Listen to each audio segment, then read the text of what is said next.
Itong taong ito na makapangyarihan sa COMELEC, tinanong niya yung tumatakbong congressman, ilan ba ang botante nyo sa inyong distrito? Sabi, 300,000.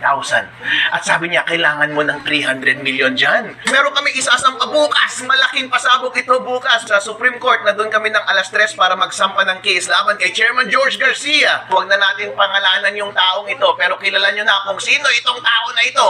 Nangihingi ng 300 million pesos pala sa isang congressman noon para ipanalo yung congressman na iyon noong nakalipas na eleksyon na 2025. Kasi ang nangyari daw, itong taong ito na makapangyarihan sa COMELEC, tinanong niya yung tumatakbong congressman, ilan ba ang botante nyo sa inyong distrito? Sabi, 300,000.